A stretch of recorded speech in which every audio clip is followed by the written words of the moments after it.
bölgesinde yaşanan hiçbir soruna tabii ki duyarsız kalamaz. Seçimler, seçimle iş başına gelen yönetimler, hükümetler, siyasi partiler elbette ki toplumun bütün sorunlarına şu veya bu düzeyde çözüm üretmekle mükelleftirler. Ama aynı zamanda bütün bu sorunların çözüm yolu ve yöntemi konusunda en barışçıl, kan dökmeden, kan dökülmesine sebebiyet vermeden çözümler üretme konusunda da ahlaki ve vicdani sorumluluk sahibidirler. Dolayısıyla biz parlamentonun açıldığı ilk haftalarda bu duygularla, bu temennilerle çalışmaya başlamıştık. Ama biliyorsunuz geçen hafta Suriye Savaş Tezkeresi, bu haftada Irak Savaş Tezkeresiyle parlamento bizim temennilerimizin, beklentilerimizin çok ötesinde savaş kararlarıyla, savaş naralarıyla, savaş duygularıyla çalışmalarına başlamış oldu. Şimdi yaklaşık 45 dakikadır kürsüde konuşan bu ülkenin başbakanı tam 45 dakikadır neden Türkiye'nin içeride ve dışarıda savaşması gerektiğini anlatıyor. Bir başbakan 45 dakikadır nefesini bunun için tüketiyor. Suriye'de neden savaşmak zorundayız? İçeride neden savaşmak zorundayız? Türkiye'ye bunu anlatmaya çalışıyor. Kendince ikna etmeye çalışıyor. Bakın, neden barışmak zorundayız'a dair tek bir cümle kurmadan, tek bir düşünce ifade etmeden 45 dakikadır niye savaşmak zorundayız? Bunu anlatmaya çalışıyor.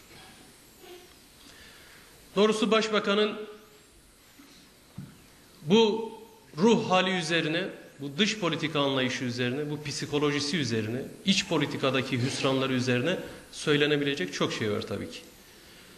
Ama kendisinin paniklemesinden de çok iyi anlaşılıyor ki halkın savaş konusunda ikna olmadığını kendisi de çok iyi biliyor ki 45 dakikadır ikna etmeye çalışıyor. Tezkereyi niye çıkardığını ikna etmeye çalışıyor. Tezkere çıkmış zaten. İkna edecektiysen çıkarmadan önce ikna edecektin toplumu. Ama toplumun savaş tezkeresini desteklemediğini çok iyi bildiği için çıkmış bir tezkereyle ilgili 45 dakikadır konuşuyor. Madem halkı ikna ederek Suriye tezkeresi ve Suriye'ye savaş açma gerekçeleri konusunda gerçekten de halkı sürece katarak, bütün partileri sürece katarak ortak bir çalışma, kamuoyunun da desteğiyle ortak bir tezkere çıkarmak istiyor idiysen, neden bir gece yarısı operasyonuyla parlamento kapalı olmasına rağmen nöbetçi bir memura tezkereyi tebliğ ederek sabah da alelacele genel kurulu toplayıp yangından mal kaçırır gibi Suriye Savaş Tezkeresini çıkardın? Acelen neydi? Bir gün sonra çıksaydı ne olurdu? Bugün grupta konuşup yarın çarşamba günü çıksaydı ne olurdu? Çünkü toplumun ikna olmadığını kendisi de çok iyi biliyor. Bunun farkında olduğu için tam 45 dakikadır Türkiye'nin Suriye ile niye savaşması gerektiğini kendince yanadığını anlatmaya çalışıyor. Ben inanıyorum ki vicdanı olan, aklı olan, ölümlere, savaşa, kana, gözyaşına karşı olan her insan da başbakanın 45 dakikadır yalan söylediğini anlamıştır.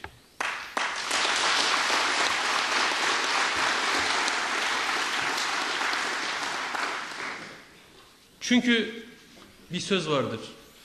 Savaşı isteyenler önce gerekçelerini hazırlar, oluştururlar. Savaş zaten kendiliğinden patlar. Başbakan aslında tam bir yıldır bunun altyapısını hazırlıyor. Türkiye'yi Suriye'ye karşı savaşa hazırlıyor. Konuşmalarıyla, mesajlarıyla, kamuoyunu yönlendirme teknikleri, taktikleri, hamleleriyle Türkiye'yi bugünlere hazırlıyordu. Bir yıldır Başbakan bunu yapmaya çalışıyor. Einstein'ın bu konuda ciddi bir sözü var. Aynı anda diyor, hem savaşa hem barışa hazırlanamazsınız. Eğer bu kadar ciddi bir savaş heyecanı, bu kadar ciddi bir savaş hazırlığı yürütüyorsanız, bütün dünyada Suriye halkı da sizin barış niyetinizin olmadığını zaten başından beri anlamış durumda. Dolayısıyla bu savaş hevesi, AKP'nin bu savaş coşkusu, heyecanı işte Türkiye'yi alelacele bir gece yarısı operasyonuyla Suriye tezkeresini çıkarmak, kapalı oturumda üstelik Suriye tezkeresini çıkarmak zorunda bırakmıştır. En önemli gerekçesi, bakın, en önemli gerekçesi ne? Suriye'de sivil insanlar, Suriye halkı Esad rejimi tarafından katlediliyor. Dolayısıyla onlar orada katledilirken biz oturup izleyemeyiz diyor. İnsani açıdan son derece haklı bir gerekçe, makul bir gerekçe. İzleyemeyiz. Hiçbirimiz izleyemeyiz. Esad rejiminin 40 yıllık diktatörlük döneminde o topraklarda yarattığı, yaşattığı hiçbir katliamı biz oturduğumuz yerden izlemedik. Bugün de oturduğumuz yerden izlemiyoruz. Elbette ki faşizan, diktatör, katliamcı Esad rejiminin arkasında herhalde kendine insanım diyen hiç kimse durmaz. Bu makul bir gerekçe. İkinci gerekçesine Başbakan bugün açıkladı. Suriye'nin kuzeyinde diyor, orada diyor bir Kürt bölgesi var. BDP de o yüzden tezkereye karşı çıktı diyor zaten. Dolayısıyla oradaki oluşumla ilgili de Türkiye'nin haklı kaygıları var. İkinci gerekçe de bu. Şimdi bu iki gerekçe de Suriye'ye Türkiye'nin savaş ilan etmesi için makul, geçerli gerekçeler değil. Suriye halkına destek verilebilir. Onların taleplerinin arkasında durulabilir. Demokratik muhalefetin uluslararası kamuoyunda sesi olunabilir. Ama Suriye'deki halk bile, Suriye'de yaşayan Sünni Müslümanlar bile Tayyip Erdoğan'dan, Türkiye'den destek istemezken sadece uluslararası bir silahlı çetenin desteğiyle Türkiye orada faaliyet yürütürken aman aman Suriye halkı bizi bekliyormuş gibi, Türkiye'den ordu derhal Suriye'ye girsin bizi kurtarsın gibi bir beklenti havası yaratmak ve Suriye'ye savaş gerekçesini, tezkeresini bunun üzerine oturtmak tam bir kandırmacadır. Suriye muhalefeti Türkiye'nin müdahalesini istemiyor ki. Senin Hatay'da silahlandırdığın çeteler hariç ne Aleviler, ne Sünni Arapların önemli bir kısmı, ne Kürtler, ne Nasuriler, Süryaniler hiç kimse istemiyor. Peki sen hangi gerekçeyle Suriye'ye giriyorsun? Hangi gerekçeyle müdahale etme, tezkere çıkarma, savaş ilan etme hakkını kendinde görüyorsun? İkincisi, oradaki Kürtler oluşum gerçekleştiriyormuş. Asıl neden de işte budur. Başbakan geçen hafta yaptığı bir televizyon konuşmasında asıl nedenini ortaya zaten bu şekilde koyuyor. 1 Mart diyor, 1 Mart tezkeresi çıkarken, yani ABD'nin Irak'ı işgal ettiği dönemde biz 1 Mart tezkeresini çıkarmadığımız için çok şey kaybettik diyor. Biz de diyor o dönem Irak Savaşı'na girmeliydik. Şimdi Suriye'de bu hatayı yapmayacağız diyor. Peki Türkiye Irak'ta savaşmadı da neyi kaybetti? Mesela Başbakanın çıkıp bunu açık yüreklilikle cevaplaması lazım. Neyi kaybetti tam olarak? 1 Mart tezkeresi Türkiye tam olarak ne kaybettirdi? Irak'ta öldürülen 1 milyon kişinin kanında Türkiye'nin parmağının olmaması Başbakanı rahatsız mı ediyor? Bundan mı huzursuz? Tam olarak neyi kaybettin orada? Açık konuşalım. Rahatsız olduğun şey orada Kürdistan Federal Bölgesi'nin oluşmasıdır. Peki bu Türkiye'nin kaybı mıdır? Kürdistan ismi üstünde. Kürtlerin vatanı. Kürtler kendi kendini orada yönetiyor. Bundan niye rahatsızsınız?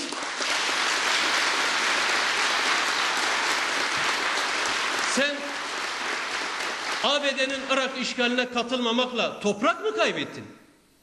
Ülken mi işgal edildi? Ama aynı hatayı diyor ki Suriye'de yapmayacağız. Suriye'de bir Kürt bölgesi, Kürdistan bölgesinin oluşmasına izin vermeyeceğiz. Peki oradaki Kürtler Hatay'ı mı istiyor senden? Adana'yı mı istiyor? Antep'i mi istiyor? İşgal mi edeceğiz diyor. Türkiye'nin egemenliğine karşı mıyız diyor. Suriye'ye niye giriyorsun? Çok açık bir Kürt düşmanlığı üzerine kurulu savaş tezkeresini, uluslararası güçlere hizmet edecek bir savaş tezkeresini desteklemedik diye bizi Esad yanlısı ilan ediyor. Bizi neredeyse vatan haini ilan ediyor. Dış politika vizyonunu okuyamamakla itham ediyor. Dış politika vizyonunuz olsa da okuyabilsek keşke. Olsun önce. Önce bir dış politika vizyonunuz olacak ki okuyabilelim. Onu oluşturamadınız da. Suriye bataklığından, Orta Doğu bataklığından bir adım ileri geri gidemeyen bir dış politika vizyonu mu olur?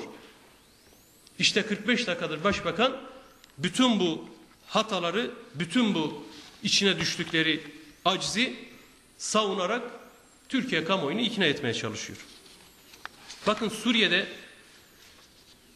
Suriye'de yaşayan halkın, toplulukların Türkiye'den askeri müdahale istekleri yok. Bu çok önemli bir konu. Uluslararası güçlerin Birleşmiş Milletler ve NATO dahil uluslararası askeri güç olarak Suriye'ye müdahale istekleri yok. Peki sen niye bu kadar heveslisin? Bu tezkere Türkiye'nin elini güçlendirmiştir diyorlar. Bak açık konuşalım. Bu tezkere Türkiye'ye karşı provokasyonların zeminini güçlendirmiştir. Şimdi Türkiye'yi savaşa çekmek isteyen, Türkiye'yi fiili olarak savaşa sokmak isteyenler artık Türkiye'de daha rahat provokasyon yapacaklardır. Bizim korkumuz, kaygımız odur. Çünkü artık bir savaş tezkeresi, resmi bir savaş yetkisi var hükümetin elinde. Şimdiye kadar bu yoktu. Hükümet diplomatik kanalları, başka kanalları kullanarak, misilleme hakkını kullanarak cevap veriyordu. Ama şimdi artık Akçakale, Kilise, Hatay'a, şuraya, buraya, Adana'ya, Suriye'den top düştüğü zaman topun kime ait olduğuna bakmadan artık hükümet bu tezkereyi kullanma baskısıyla karşı karşıya kalacak. Dış kamuoyu artık madem savaş tezkeresi çıkardın bak senin ülkene de her gün top atıyorlar deyip Türkiye'yi iyiden iyiye savaşta sokacaklar. Hükümet bunu bilmiyor mu? Biliyor. Provokasyonların zeminini güçlendirmiştir bu tezkere. Bu kadar hevesli bir iktidar, bu kadar savaş konusunda heyecanlı bir iktidar hazır burada dururken elbette ki savaş isteyenler Türkiye'yi daha hızlı bir şekilde Suriye'ye iteceklerdir. Peki Suriye'ye girildi diyelim. Türk ordusu Suriye'ye girdi diyelim. Karşısında kimi görecek orada?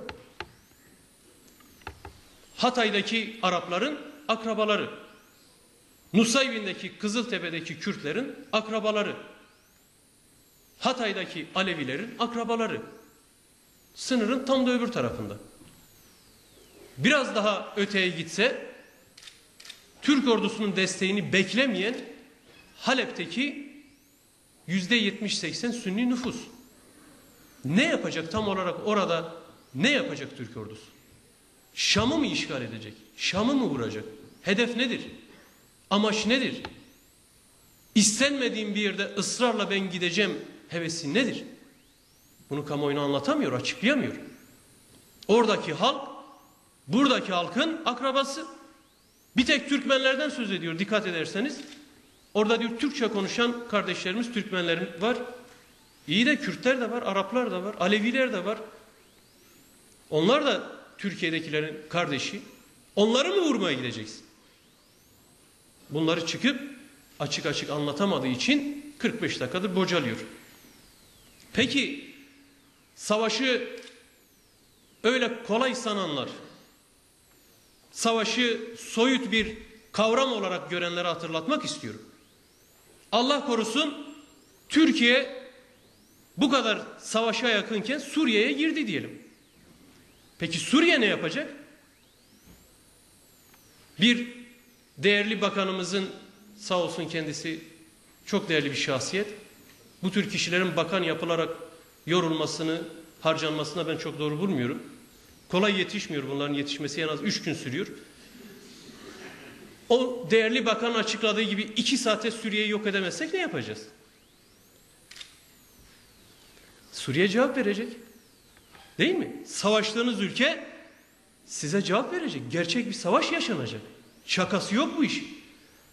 Televizyonlarda izlediğiniz Suriye sokakları boşaltılmış, yıkılmış binalar, bombalanmış binalar, sokaklardaki çatışmalar Hatay'da yaşanacak. Adana'da, Mersin'de yaşanacak. Suriye elindeki bütün güçle Türkiye'ye karşı savaş yürütecek. Bu bir realite, bu bir gerçeklik değil midir? Türkiye toplumu, savaşı destekleyenler en azından işin bu yönünü görmüyorlar mı, hissetmiyorlar mı? Bu konuyu değerli arkadaşlar, vicdanı olan herkesin kendi vicdanında bir kez daha tartışmasında biz sonsuz yarar görüyoruz. Nasıl bir savaş haliyle, ruhuyla Suriye'ye doğru giderseniz, Suriye'de aynı savaş ruhuyla size saldıracaktır. Dolayısıyla birkaç günde işte Suriye'de Türk ordusu meseleyi çözüp Şam yönetimini devirip orada Türkiye'nin istediği bir iktidarı kuracaktır şeklindeki bir iddiaya da artık herhalde herkesin daha dikkatli yaklaşması lazım. Amerika'sı, İngiltere'si, Fransa'sı, NATO'su, Birleşmiş Milletleri bile bu işe temkinli yaklaşırken Türkiye'nin bu kadar hevesli yaklaşmasının altında yatan nedenlerin bir bir sorgulanması gerekir. Adana'da yaşayan yurttaşlarımız, Hatay'da yaşayan yurttaşlarımız, Antep'te, Urfa'da yaşayan yurttaşlarımız gerçekten böylesi bir savaşa hazırlar mı? Ülke işgal mi edilmiş? Ülkenin bayrağına, egemenliğine saldırı mı var? Suriye, Türkiye'ye savaş mı ilan etmiş? Ülke savunması için bütün bu olup biteceklere katlanmak zorunda mıyız? Herkesin bunu sorması lazım kendine. Suriye'de şu anda yaşanan savaş atmosferi neyse, sınır illerinden başlamak üzere içeriye doğru onlar yaşanacak. Hükümet bunları kamuoyunun gözünden saklıyor ama savaş dediğiniz şey bir saatte çıkar ve bazen onlarca yıl durduramazsınız. Suriye halkı şu an içinde bulunduğu durumu Mart 2011'den önce tahmin edebiliyor muydu? Halep'te, Şam'da yaşayanlar acaba şu andaki tabloyu tahmin edebiliyorlar mıydı? Bir yıl sonra Suriye sokaklarının bu hale gelebileceğini düşünebiliyorlar mıydı? Ama bir günde Suriye işte böylesine bir savaş atmosferine girdi. Şimdi bütün güney illerinde, ilçelerinde yaşayan halkımız tedirgin etmek için, kaygılandırmak için ifade etmiyorum. Savaşa karşı durulması gerektiğini anlatabilmek için ifade ediyorum. İşte Suriye'deki sokakların pozisyonuna düşülebilir. Herkes evini, barkını terk etmek zorunda kalabilir. Bağını, bahçesini terk etmek zorunda kalabilir. Türkiye'nin batısına, Ankara'ya, İzmir'e, İstanbul'a göçler başlar. Oralarda kendi vatandaşlarımız için çadır kentler kurulur. Çocuklar okuluna gidemez, insanlar işsiz kalır. Eviniz, barkınız, yaşadığınız sokak, çocuklarınızın top oynadığı sokak, çatışma, iç savaş görüntülerine bürünür. Buna hazır mıyız? Peki buna hazır değilsek, istemiyorsak AKP nasıl bu savaş kararını tek başına verebiliyor? Ve sokaklarda savaşa karşı barış, diyalog taleplerini haykıranlar nasıl vatan haini ilan edilebiliyor? Toplumun o nedenle sesini yükseltmesi lazım. Denilebilir ki biz vatanımız için her şeye hazırız. Ya iyi de vatan tehdit altında değil. Biz Suriye'ye gireceğiz. 1,5 yıldır biz Suriye'ye savaş ilan edebilmek için sağ olsun Başbakanın, AKP'nin eliyle bu noktalara geldik. Vatan, bayrak tehdit altında olsa belki insanlar diyebilir ki biz evimizden de, barkımızdan da, her şeyimizden de olur canımızı veririz derler. Başbakanın yaptığı gibi biz milliyetçiyiz deyip İstiklal Marşı'yla gazı verip her şeyi yapabilirler. Ama vatan tehdit altında değil. Bütün bunları Kürtler orada kendi vatanında kendini yönetmesin diye ya da uluslararası bir takım güçler AKP'ye bir görev vermişler ve bunu mutlaka yapacaksın dedikleri için katlanmak zorunda mıyız? Değilsek savaş karşıtı politikada cesur olmamız lazım. Başbakanın manipülasyonlarına, kandırmalarına, aldatmacalarına inanmamamız lazım.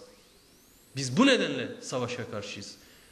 Başbakanın ortaya koyduğu ya bizden yanasınız ya Esad'tan yanasınız paradoksuna da düşülmemesi lazım. Bir insan hem sana hem Esad'a karşı olamaz mı? Olur. Bak biz hem sana hem Esad'a karşıyız. Örnek. Hem senin politikalarına karşıyız hem Esad'ın politikalarına karşıyız. Olabiliyormuş demek. Niye karşıyız? Sen de Roboski'de benzerini yapıp üstünü örten bir zihniyetsin. Esad da kendi ülkesinde bunu yapıyor. Sen de kendi ülkende bunu yapıp üstünü kapatıyorsun. Dolayısıyla ya seni ya onu desteklemek zorunda değiliz. İkinize de, ikinizin politikasına da karşı durarak halkların barış içerisinde bir arada yaşayabilecekleri formülleri savunmak alternatif bir seçenektir. Biz o seçeneğin arkasında duruyoruz. Başbakan istediği kadar kürsülerden bizleri tehdit etmeye, özellikle de Esad yanlısı gibi göstererek kamuoyunu manipüle etmeye çalışsın. Halk savaş gerçeğini, savaşın yıkıcı, yakıcı gerçeğini iyi anlamalıdır. Çocuk oyuncağı değil. Her an Türkiye artık Suriye olma tehlikesi ve tehdidiyle karşı karşıyadır. Bakın dediğim gibi 1,5 yıl önce, yani Mart 2011'de Suriye bu hale gelmeden Şubat ayında hiçbir Suriyeli ülkesinin bu hale geleceğini tahmin edemezdi. Türkiye'de, Hatay'da, Adana'da, Antep'te yaşayanlar, Mersin'de yaşayanlar savaş Suriye'de olacakmış gibi düşünmesinler. Bölgesel bir savaşa, bir dünya savaşına dönüşebilecek, domino etkisi yaratabilecek bir tehlikeden söz ediyoruz. Ve hükümet bu yetkiyi bir gece yarısı operasyonuyla almıştır.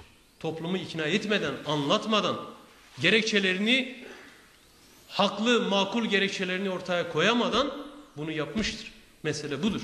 Ve bizim savaş karşıtı pozisyonumuz bu nedenle sürecek, devam edecek. İçeride ve dışarıda savaş karşıtı pozisyonumuz devam edecek. Suriye'nin iç durumuyla ilgili verilen bilgiler de aldatıcıdır. Suriye'de tek bir muhalefet yoktur. Özgür Suriye ordusu olarak kendini tarifleyen güç bile kendi içinde birlik değildir. Orada silahlı mücadele yürüten, Esad'a karşı silahlı örgütlenen gruplar bile birlik değil. Bunun dışında silahsız muhalefet grupları var. Önemli halk desteği olan siyasi örgütler var. Ama hükümet bütün bunlar içerisinden en radikal olanlarını, en vahşice davrananlarını tercih etmiş, onları desteklemiş, onları örgütlemiş, parasını, silahını, lojistiğini vererek onları Suriye'de savaştırma seçeneğinde karar kılmıştır. Bunun da iyi bilinmesi lazım.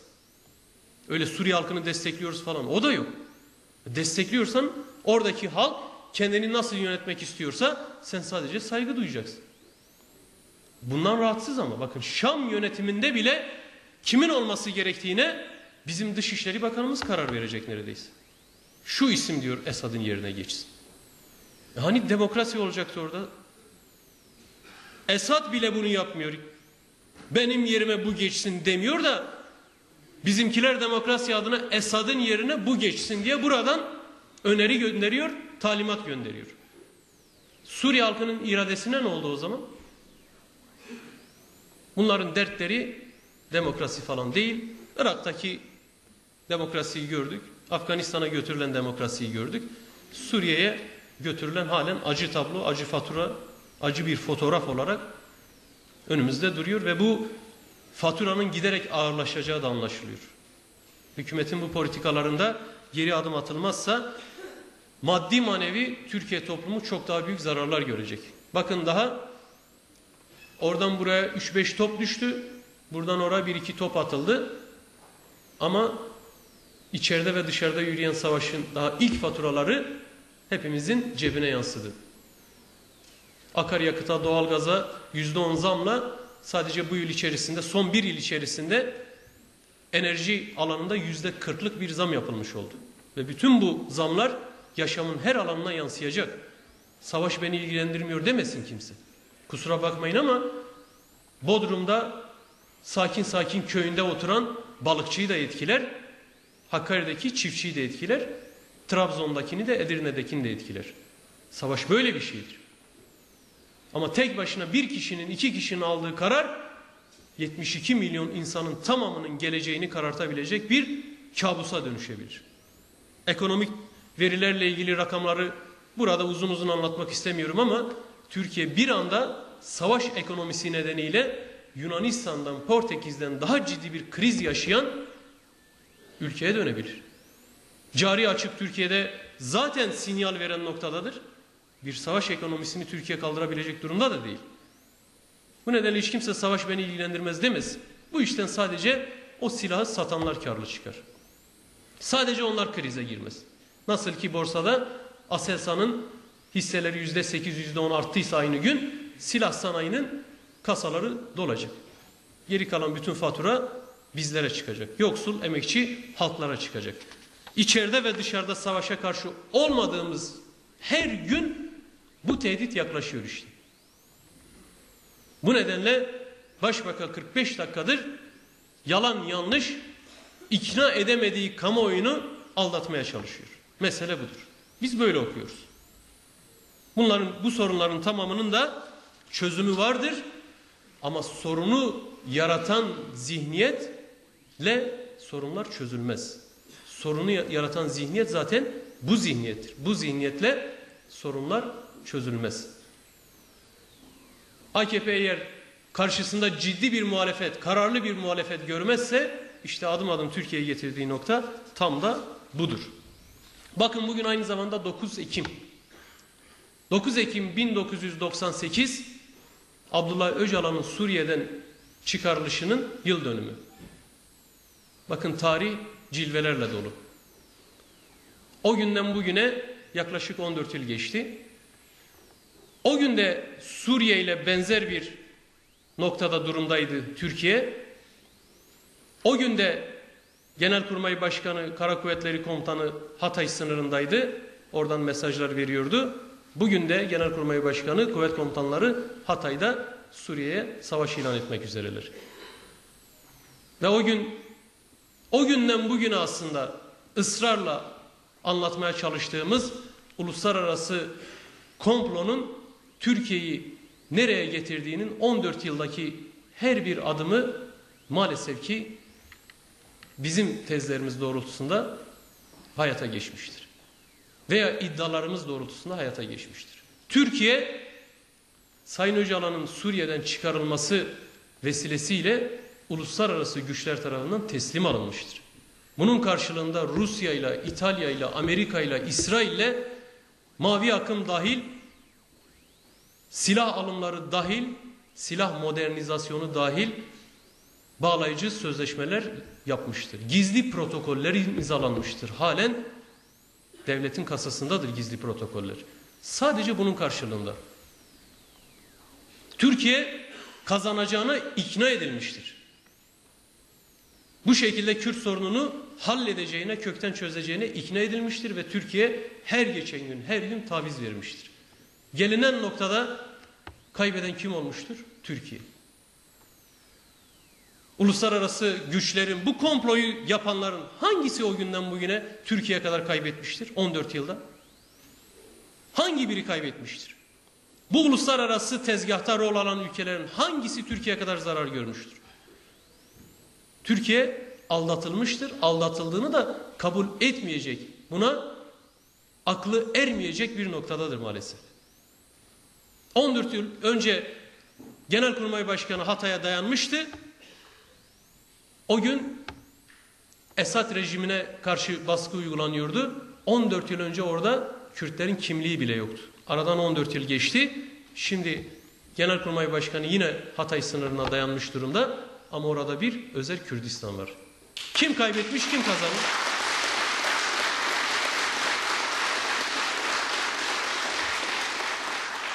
Hangi politikanız doğru? Demek ki Türkiye bu şekilde kendi kaynaklarını, enerjisini uluslararası güçlere peşkeş çekerek uluslararası komplolara meyil bağlamak, heveslenmek yerine Kürtlerle oturup bu işi konuşsa, çözse en kazançlı çıkan Türkiye olacak. Bugün bile bu geçerlidir. Bakın 14 yıldır bunu anlatmaya çalışıyoruz. Bugün bile bu tezlerimiz geçerlidir. Türkiye kendi Kürtlerinden başlayarak sorunun çözümünü önüne koyduğu gün bölgesel bir aktöre yeniden dönüşebilir. Kendi Kürtleriyle barışarak bölgesel bir aktöre yeniden dönüşebilir. Bunun için yapması gereken iki şey var. Bir, içeride ve dışarıda saldırgan, agresif savaş politikasından vazgeçecek. 45 dakika çıkıp niye savaşmamız gerektiğini anlatmak yerine 45 dakika çıkıp Kürtlerle niye barışılması gerektiğini anlatırsa Türkiye bölgesinde etkili bir aktör olabilir.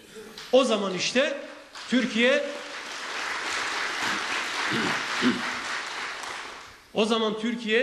hak ettiği bölge halkları üzerindeki etkileyici, çözümleyici gücüne de kavuşabilir. O zaman Suriye'deki Kürtler, Araplar, Aleviler Türkiye'ye daha fazla güvenebilir.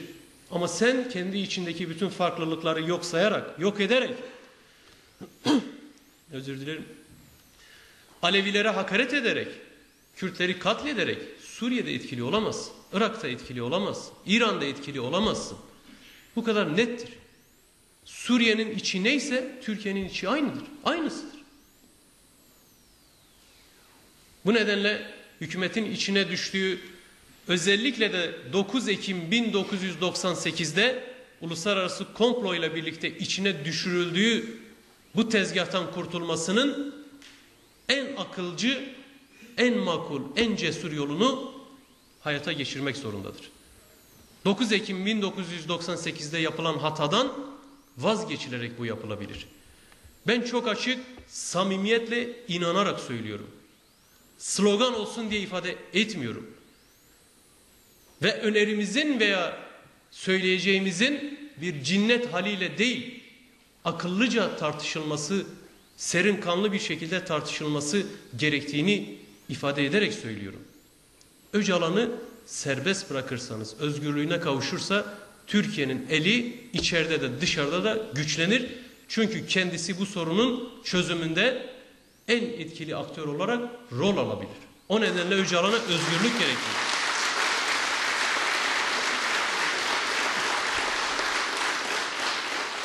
Binlerce, milyonlarca insan bunu haykırıyor, söylüyorsa kuru bir slogan olsun diye ifade etmiyor.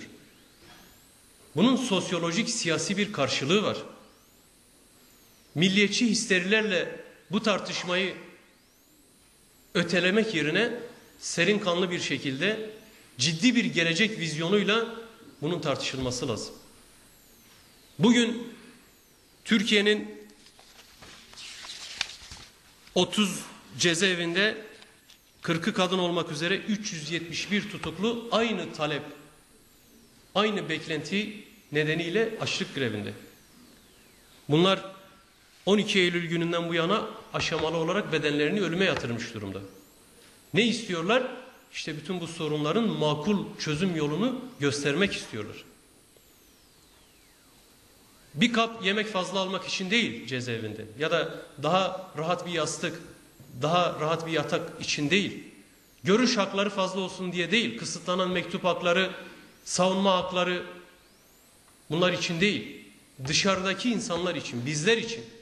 Az önce anlatmaya çalıştığım savaş tablosu yaşanmasın diye. Hatay'da, Adana'da, Antep'te sokaklar boşalmasın, binalar yıkılmasın diye. İçeride ve dışarıda savaş dursun diye bu insanlar kendi bedenlerini ölüme yatırmış durumdalar. Ve bu nedenle açlık grevlerinin mesajlarının da doğru okunması, anlaşılması lazım. Ben buradan bu yürekli insanları, bu fedakar, cefakar insanları, bu arkadaşları saygıyla selamladığımı belirtmek istiyorum. Onların yaptığı cesurca bir tutum, cesurca bir davranış.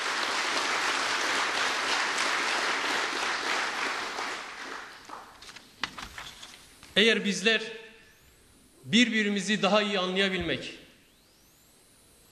geleceği, yakın geleceği, yarını birlikte inşa etme adına empati yapabilmeyi daha fazla becerebilirsek, ben inanıyorum ki sorunların çözümü konusunda kamuoyunun ne kadar güçlü bir desteğe sahip olduğunu ortaya çıkaracağız. Ülke barış istiyor, toplum barış istiyor, Kürt, Türk, herkes barış istiyor. Bu sorun diyalogla çözülsün istiyor, müzakereyle çözülsün istiyor. Ama bu ülkenin başbakanı 45 dakikadır içeride ve dışarıda nasıl kan dökeceğini, kan dökmesi gerektiğini anlatmaya çalışarak ülkeyi savaşa sürüklüyor. Oysa Türkiye toplumu çok iyi biliyoruz ki savaş yanlısı değildir. Kan dökülmesini istemiyor. Belki bir grup milliyetçi damarı kuvvetli insan gerekçe de olmasa savaşmak isteyebilir. O da onların kendi tercihi olsun. Ama Türkiye toplumunun %90'ından fazlası bugün içeride ve dışarıda savaşa karşıyken başbakan artık bu savaşı yürütemez. Buna hakkı yoktur. Bunun bir meşruiyeti yoktur. Müzakereyle, diyalogla halkların hakkını, Türkiye'de bütün farklı kesimlerin hakkını tanımak zorundadır. Ben yaptım, ettim, ben başardım, ben size şunları verdim, halen bunları beğenmiyorsunuz, nankörsünüz yaklaşımını da zinhar reddederiz. Böyle bir şey olamaz. Ana dilde eğitim efendim olur muymuş? Bu bir hak değilmiş. Bakın diyor Almanya'da, Avrupa'nın değişik ülkelerinde oradaki Türkler ana dilde eğitim yapabiliyor mu? Orada izin vermiyor da burada niye Kürtlere izin verelim diyor. Ana dilde eğitimin pedagojik yönü, bilimselliği, hakkı, hukuku bir kenara bırakıyorum. Çok yalın bir gerçeği başbakana hatırlatmak istiyorum.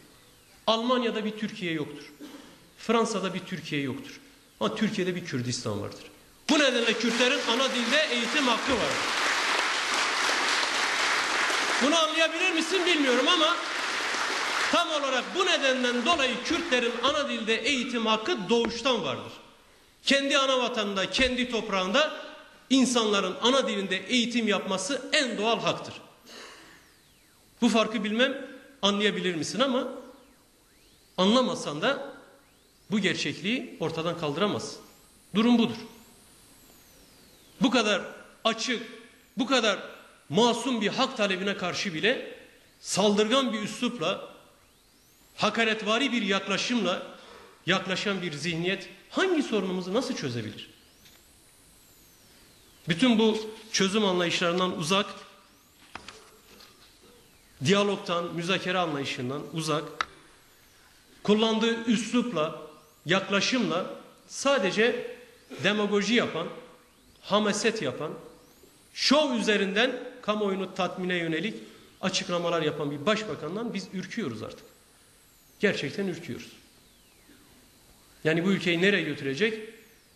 Başbakana baktığımızda sadece ürküyoruz. Bırakın güven duymayı, bırakın oradan bir umut almayı, heyecan almayı, bir umut ışığı görmeyi, yani konuştukça, onu dinledikçe sadece Türkiye adına ürküyoruz. Söylediği tek bir şey makul bir haklı gerekçeye maalesef ki sığdırılamıyor. Biz diyor efendim ölen terörist için ağlayanlardan olamayız, ağlayamayız. Hemen arkasından kurduğu cümlede de biz anaların ağlamasına da izin vermeyiz. Biz ölen her insan için de gözyaşı dökeriz diyor. Aynı cümle içinde bunları söylüyor. Yani bu mantık dersleri biliyorsunuz ortaokulda, lisede vardı. Şimdi hangisine inanalım? Ne söylemeye çalışıyor? Ağlamayız diyor, aynı cümle içerisinde biz diyor, yaradılanı yaradandan ötürü severiz. Onlar için üzülürüz diyor. Her ana için ağlarız diyor. Bu kadar tutarsız, bu kadar çelişkilerle dolu. Biz diyor, ölen terörist için ağlamayız diyor. Bu bizim insani ve vicdani görevimizdir diyor. Cümle bu. Şimdi hakikaten Türkiye adına ürkmekte haklıyız. Çünkü çizgiyi yitirmiş, önünde kendi ikbali, işte Çankaya koltuğu dışında ciddi bir hedefi kalmamış bir başbakanla Türkiye bu sorunları nasıl çözecek? Doğrusu zorlanıyoruz. AK Parti'ye gönül verenlerin de bunu görmesi lazım. Ben eminim, inanıyorum, duyuyoruz. Gittiğimiz yerde bize söylüyorlar. AK Partililer.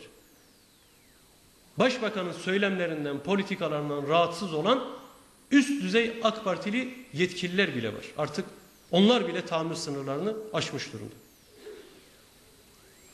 Böyle bir başbakanın arkasında duramayacaklarını artık AK Partililer de yüksek sesle ifade etmeye başladılar. Kim durabilir ki böyle bir söylemin, böyle bir pratiğin arkasında? Allah aşkına kim durabilir? Biz diyor Afyon'da partiyi kurduğumuzda, yola çıktığımızda zaten bunları yapacağımıza diyor söz vermiştik. Dolayısıyla kimse bizden zorla, bilmem tehditle bu hakları falan alamaz. Almadı. Biz verdik diyor. Söz vermiştik diyor. Bakın diyor Afyon'da 2002'de söylemiştik bunları. Hadi bakalım Afyon'da ne söylemiştik? Türkiye'yi Avrupa Birliği'ne sokacaktın. Kürt sorununu çözecektin. Ermeni sorununu çözecektin. Kıbrıs sorununu çözecektin. Başörtüsü sorununu çözecektin. Temel sorunlar değil mi? Hangi birini çözdün? Sen daha halen Afyon'dasın, haberin yok. Afyon'dan çıkamamışsın ki. Hangi birini çözdün? Avrupa Birliği ilerleme raporu yarın açıklanıyor. Basına yansıdı. Hiçbir başlıkta ilerleme yok. İlgili bakan çıkmış ne diyor? Değerli bakan. Efendim diyor biz Avrupa Birliği ilerleme raporlarını dikkate almayız. Biz diyor kendi karnemizi kendimiz veririz. Niye o zaman her rapor öncesi Brüksel'e kamp kurup orada gece gündüz lobi yapıyorsunuz? Tek bir cümleyi değiştirmek için, raporu yumuşatmak için canla başla onlarca kişilik ekiple niye o kadar çalışıyorsunuz? Madem umurunuzda değil ilerleme raporu, madem bunları değerli bulmuyorsunuz, niye başvurdunuz Avrupa Birliği'ne? İlerleme raporlarıyla bu işler yürür. Dalga mı geçiyorsun? Üstelik bu işin bakanı. Avrupa Birliği'nden sorumsuz bakan. İlerleme raporu bizi ilgilendirmez diyor. Kimi ilgilendirir? Türkiye ilerleme raporu bu ya. Başlıklara bakın. Operasyonlar, askeri operasyonlar arttı. Açılım durdu. KCK operasyonları genişliyor. İnsan hakları savunucuları, sendikacılar, önde gelen akademisyenler, avukatlar tutuklu içeride.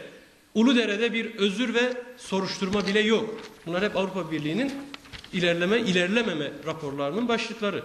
BDP'lilere dokunuluyor. Askeri harcamalara denetim yok. Anayasanın geleceği belirsiz, yapılacak mı yapılmayacak mı belli değil.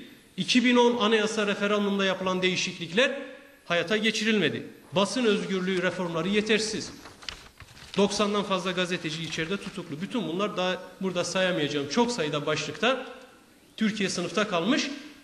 Bu işten sorumsuz bakan diyor ki bizi ilgilendirmez diyor. Biz kendi karnemizi kendimiz veririz. Dolayısıyla hükümet Avrupa Birliği sürecini de askıya aldı. Böyle bir problemi de yok artık. Afyon'da verdiğin sözlerin hangi birini tuttun o zaman? Hangi bir sorunu kalıcı olarak çözebildin ki biz de sana teşekkür edip alkışlayalım? Hükümetin içeride ve dışarıda yürüttüğü hiçbir politika Türkiye'nin hiçbir büyük sorununa kalıcı çözüm getirmedi. Bu konuda ısrarcıyız. Sorunlar ortada. Hiç kimsenin sorunu çözülmedi. Hiçbir toplumsal kesimin sorunu kalıcı bir şekilde çözülmedi. Daha birkaç gündür AKP sözcüleri, hükümet sözcüleri açıklamalar yapıyorlar. Efendim diyorlar ki insanların kendi ana dillerinde Kürtçe mahkemelerde savunma yapmaları gerekir diyor. Bu bir haktır diyorlar. Ayıp bir şey diyor bunun yasaklanması. Hemen diyor bunu değiştirip yasal düzenlemeyle serbest bırakacağız. Bak 3 yıldır insanlar mahkemede bir kelime Kürtçe konuşabilmek için direniyorlar. Kürtçe savunma izin verilmediği için 3 yıldır sorgusuz, yargısız binlerce kişi içeride tutuklu. Kendisinin yeni aklına gelmiş. Bu konuda yasal düzenleme yapacağız diyorlar. Peki Anayasa Uzlaşma Komisyonu'nda biz teklif verdik. Geçen hafta insanlar kendi ana dillerinde tercih ettikleri, en iyi bildikleri dilde, Kürtçe de demiyoruz. En iyi bildikleri, tercih ettikleri dilde savunma yapsınlar diye anayasa değişiklik önerimizi sunduk. Reddeden kim oldu? Bunlar. Aynı gün hükümet sözcüsü Diyarbakır'da bunu söylerken onun Anayasa Uzlaşma Komisyonu'ndaki parti temsilcileri bizim teklifimizi reddettiler. Aynı anda. 18 yaşla ilgili bakın. 18 yaş seçilme yaşı olsun. Başbakanın bu konuşmayı yaptığı saatlerde Anayasa Uzlaşma Komisyonu'nda bu teklifi sunan BDP'ydi. 3 parti içerisinden sadece BDP bu teklifi sundu. Reddeden 3'ü oldu. Aradan bir hafta geçti. Şimdi 3 parti bir araya gelmiş. Efendim seçilme yaşını 18'e indirelim diyorlar. Ya bunu geçen hafta biz sunduk, reddettiniz. Tutanaklar burada. Basın mensupları Anayasa Uzlaşma Komisyonu tutanaklarını inceleyebilirler. Reddettiniz. Dolayısıyla bütün bu tutarsızlıkların iyi anlaşılması lazım. AKP'nin söylediğine değil, yaptıklarına bakmamız lazım. Bizim için bağlayıcı olan yaptıklarıdır, pratikleridir.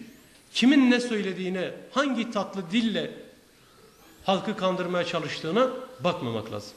Pratik neyse bizim açımızdan da bağlayıcı olan kesinlikle o olacaktır. Yine bugün parlamentoda görüşülecek olan önemli bir anayasa değişikliği var. Seçimlerin erken alınması, yerel seçimlerin erken alınması. Bu konu tartışıldığında da söyledik, bugün de tekrarlıyoruz. Arzu ediyorsanız haftaya yapalım yerel seçimleri. Biz hazırız. Seçimden korkan bir parti değiliz. Her zaman seçime halkımızla 10.000 tutuklumuza rağmen örgütümüzle, yapımızla hazırız. Haftaya seçimi yapalım.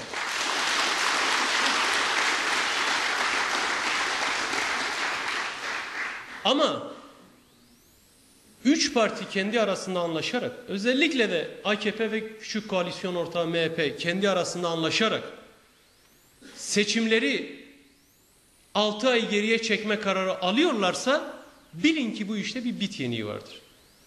BDP ile görüşmüyorlar bile. Çünkü bu BDP'ye karşı yapılmak istenen bir hamle. BDP'yi yok sayıyorlar. 25 partiden fazla parti seçimlere giriyor.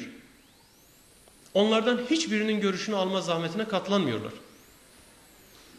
Kendi aralarında anlaşıp seçimleri erken aldık. Keyfimiz böyle istedi diyorlar. Var mı böyle bir şey?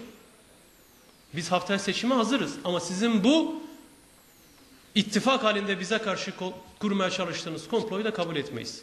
Bu değişikliğe biz destek vermeyeceğiz, destek olmayacağız. Seçim kanunu değişmedi. Hazine yardımını 3 parti kendi arasında paylaşıyor, diğer partiler kuruş hazine yardımı alamıyor. Bizim payımız, hakkımızı AKP, CHP, MHP kendi arasında yiyor. Haram paradır. Açık söylüyorum, haram paradır. Yiyin bakalım. Bizim payımız. Bu konuda değişiklik teklifi yok. Seçim sistemi, propaganda ile ilgili değişiklik teklifi yok. Bunları reddediyorlar. Seçimleri 6 ay erken alalım. Aman aman. Niye? Mart ayı özellikle BDP'nin sosyolojik tabanının etkili olduğu bir aydır. O ayda seçim yapmayalım. Nevruz var o aya. Nevruz'dan sonra seçimleri getirmeyelim. 6 ay erkene çekelim. Vallahi 13. ayı da icat etseniz, ilan etseniz, seçimi o aya da koysanız, seçim sandıklarını götürüp kutuplara da koysanız BDP'li seçmeni durduramazsınız. O sandığa, o halk, o atar. Bundan da emin olun.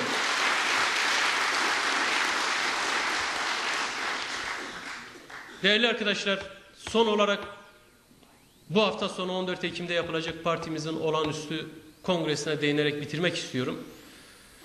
Elbette ki kongreler yenilenme, yeni kadrolarla, yeni fikirlerle, heyecanla yürüme açısından büyük fırsatlardır. Biz de kongremizi bu anlayışla, bu fırsatla en iyi şekilde değerlendireceğiz. Çok sayıda arkadaşımız sağ olsunlar bu baskılara, tutuklamalara rağmen parti yönetiminde görev almak için başvuru yaptılar. Ama biz özellikle kadın arkadaşlarımızın daha fazla başvuru yapması gerektiğini buradan tekrarlamak istiyoruz. En azından parti meclisimizin yarı yarıya kadın olmasını biz arzuluyoruz. Kadın arkadaşları buradan özellikle teşvik etmek, cesaretlendirmek istiyoruz. Ve bütün halkımızı da 14 Ekim günü Ankara'da yapacağımız olağanüstü kongre ile bütün bu siyasi soykırım operasyonlarına, partimiz, halkımız üzerindeki bu baskılara, tezgahlara cevap vermek üzere buluşmaya, birleşmeye davet ediyor. Hepinizi sevgiyle, saygıyla selamlıyorum. Teşekkür ediyorum.